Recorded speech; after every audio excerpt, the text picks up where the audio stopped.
Alors, on s'est intéressé de notre côté à la qualité de vie, en quoi les franges, le périurbain apportent à la métropole en termes de qualité de vie. On a parlé bien évidemment beaucoup d'espaces naturels, d'espaces verts, d'espaces maraîchers et viticoles, d'espaces aussi de loisirs liés à ces espaces verts, espaces qui sont déjà existants ou à créer, des pistes cyclables pourraient être ajoutées. On a parlé parfois de préservation de patrimoine historique ou de la sauvegarde des moutons landais, par exemple. On a parlé de la diversité de l'offre culturelle apportée par le périurbain. On a parlé de l'offre résidentielle différente, dont nous avait déjà parlé M. Lusseau. On a parlé de zones d'expansion des crues pour éviter les inondations. Et on a parlé parfois d'espaces de relégation pour des zones de stockage industriel, de produits dangereux, etc. En termes plutôt négatifs, vous vous doutez bien. Je voudrais peut-être focaliser sur deux points là, qui me paraissent très importants. Lorsque l'on pense à l'urbanisation, intuitivement, on se représente l'urbanisation sous la forme de l'espace concentré. Intuitivement, l'urbain, c'est ce qui est dense, concentré, continu. D'ailleurs, l'INSEE aborde l'urbanité à partir de l'idée de la continuité du bâti. Mais en raison même de l'étalement urbain dont nous avons parlé, ce qui est tout à fait étrange, c'est qu'aujourd'hui, à l'échelle des aires urbaines élargies, c'est-à-dire le très grand Bordeaux par exemple, qui va bien au-delà des 28 communes de la métropole, si l'on fait simplement la comptabilité, comparer des surfaces d'espace bâtis et des surfaces d'espace non bâtis, j'ai l'image dans mon ordinateur, et bien on s'aperçoit que même à Paris, à l'échelle de la grande aire urbaine parisienne, qui est un peu plus grande que l'Île-de-France, eh bien le non-bâti couvre plus d'espace que le bâti. Alors, je résume, il y a plus de vide, entre guillemets, que de plein. C'est contre-intuitif. Ce constat a été fait il y a déjà quelques années par un géographe urbaniste architecte américain qui s'appelle Alan Berger, qui avait pris conscience de ça parce qu'il avait pris l'habitude d'aller observer les espaces périurbanisés en avion, il est pilote d'avion, et il s'était dit, mais c'est un gruyère avec des trous partout. Il s'en est servi pour théoriser ce qu'il appelle le concept de DROSS, D-R-O-S-S, qui veut dire le délaissé, le vide, la friche. Et il a développé une théorie que je vous soumets parce qu'elle est très intéressante, qui consiste à dire, eh bien, classiquement, l'urbanisme et l'architecture, ça consiste à remplir les espaces vides. D'ailleurs, beaucoup d'élus, lorsqu'ils veulent rendre compte de leur action d'élu, disent, nous avons construit, nous avons rempli. Et Alain Berger lui dit, mais finalement, dans l'urbain contemporain, ne serait-ce pas cet espace étrange qu'il faudrait penser à partir des vides, à partir des zones non bâties. Parce que ce sont ces espaces-là qui, peut-être, constituent la trame de fond de l'urbanisation. Et il a même proposé, en allant plus loin, il a proposé une nouvelle forme d'aménagement urbain qu'il appelle le drawscaping, qui consiste à partir des espaces non bâtis, qui peuvent être agricoles, naturels, ces espaces particuliers auxquels on ne pense jamais, sauf qu'ils sont partout, des espaces de rivières, de cours d'eau, les zones humides, vous savez, les zones humides, celles qu'on commence toujours par assécher pour bâtir un aéroport, par exemple. Pour bâtir un aéroport, par exemple. Est-ce qu'on ne peut pas composer de l'urbain à partir de ça? Alors, si vous prenez cela, et ne le prenons pas comme un jeu, mais vraiment comme une proposition sérieuse, alors là, du coup, le périurbain devient un espace clé pour la réflexion métropolitaine. Parce que c'est justement l'espace où ce rapport entre les vides et les pleins s'inverse par rapport aux espaces centraux, où on peut peut-être le mieux expérimenter cet art du vide qu'est la composition urbaine. Ça, c'est la première remarque. Et vous en faites tout de suite une liste de ces espaces vides. Comment leur donner un sens, de la valeur, sans vouloir, a priori, les affecter à de la construction ou à de l'équipement? Et on peut tout simplement, je discutais avec un élu tout à l'heure, qui disait, ben voilà, nous on a acheté 1000 hectares de forêt. C'est du non bâti. Et ces 1000 hectares de forêt, on les a ouvertes à la récréation. Pour l'ensemble des habitants de la zone élargie. Ben voilà, on donne de la valeur sans forcément convertir cet espace dans ce qu'il n'est pas. Ça, c'est le premier point, sur lequel le périurbain a des choses à dire à l'ensemble de la métropole. Le périurbain peut être un espace d'expérimentation, là. Vous voyez ce que je veux dire? On peut inventer des nouvelles manières de faire. Oui, mais alors comment, justement, parce que cette liste, elle est tout à fait alléchante, mais comment on fait? Comment en impliquant les habitants, en faisant le pari que chaque habitant, qui est d'ailleurs un cohabitant, c'est-à-dire on cohabite toujours avec d'autres, même quand on veut être à l'écart des autres, on ne peut pas être à l'écart des autres. C'est ça qui est emmerdant avec les autres, hein, c'est qu'il y a toujours de l'autre. Hein, ou alors il faut vraiment aller très très très très très loin. Mais il y a toujours, l'altérité, elle vous revient toujours. Eh bien, considérons que les cohabitants sont, alors des fois ça surprend quand je dis ça, sont des sortes d'acteurs de l'aménagement, sont des sortes d'aménageurs. Ils sont en tout cas potentiellement contributeurs de l'aménagement collectif. Faisons une comparaison. Beaucoup ici d'entre vous sont, ou ont été, ou seront parents d'élèves. Beaucoup d'entre vous. La plupart des parents d'élèves que je connais, y compris quand ils sont profs dans le civil, la plupart des parents d'élèves sont très frustrés de la place qu'on réserve aux parents d'élèves dans l'école française. C'est une place très marginale.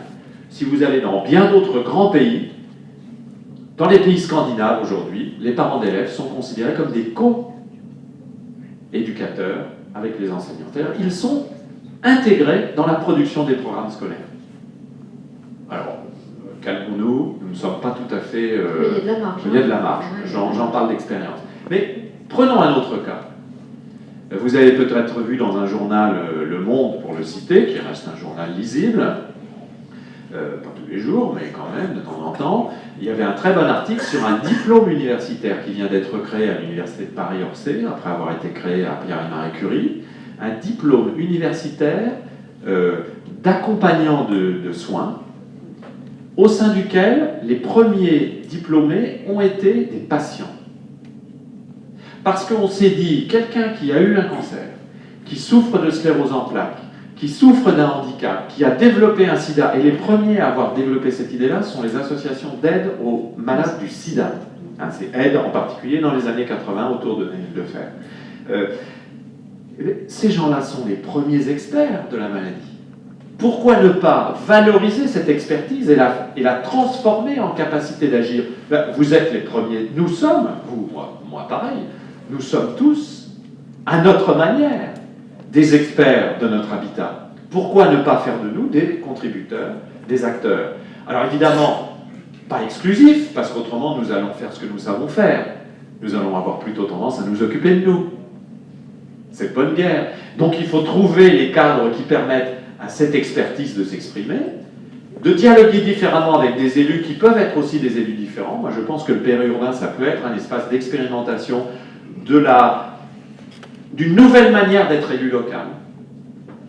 Bon, à titre personnel, je ne le camoufle pas, mais j'en fais pas une règle, je suis pour l'absolue limitation des mandats, je suis pour un non-cumul absolu.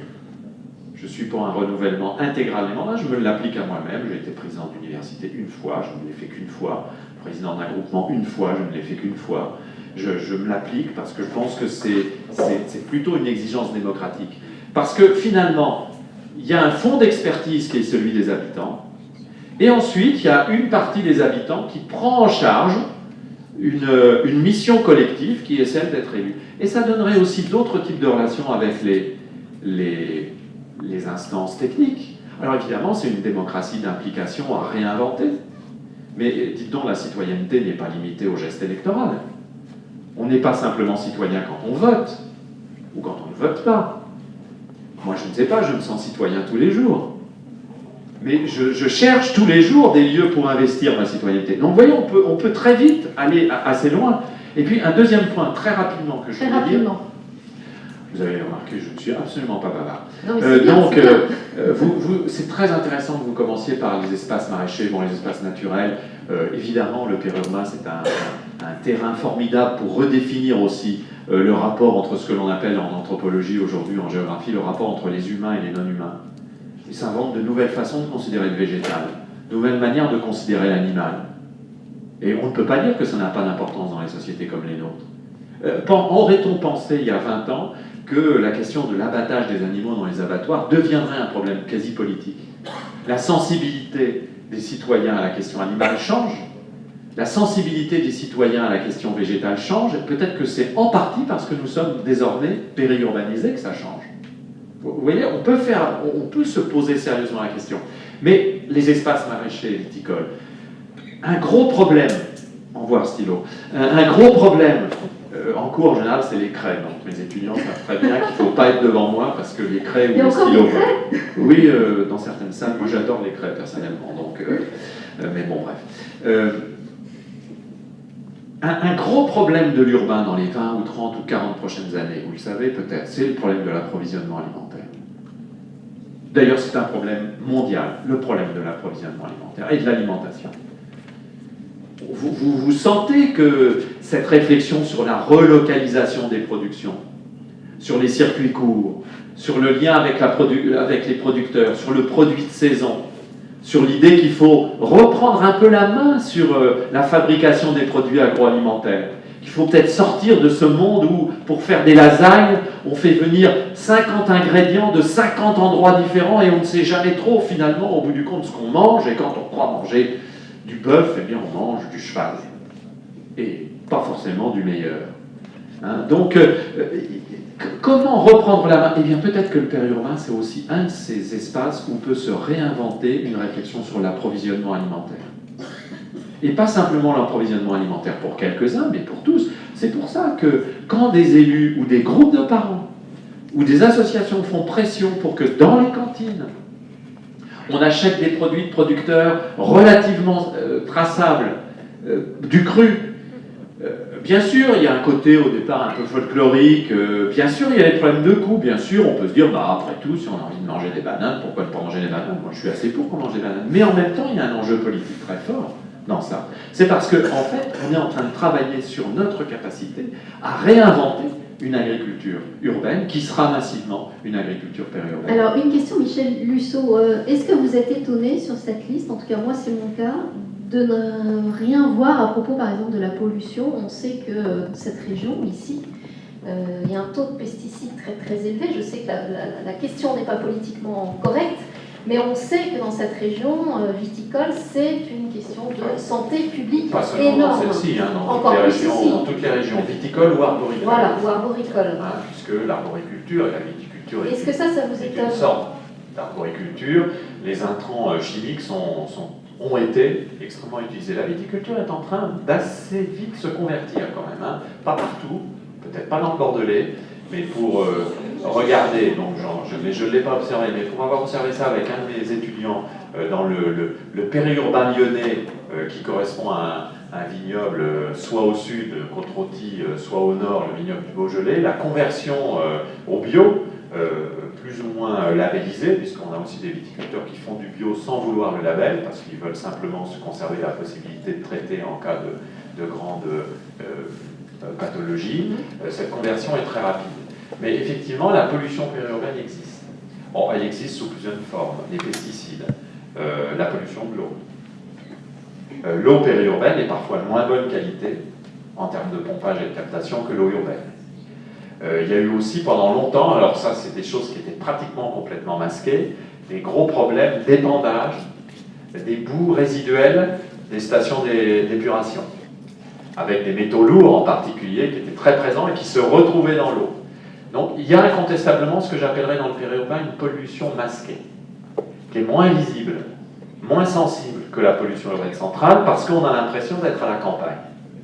Et bien, il faut aussi se réapproprier ce problème-là qui fait partie de la soutenabilité environnementale et sanitaire dont je parlais tout à l'heure. Retrouvez et suivez le C2D sur son site internet et les réseaux sociaux.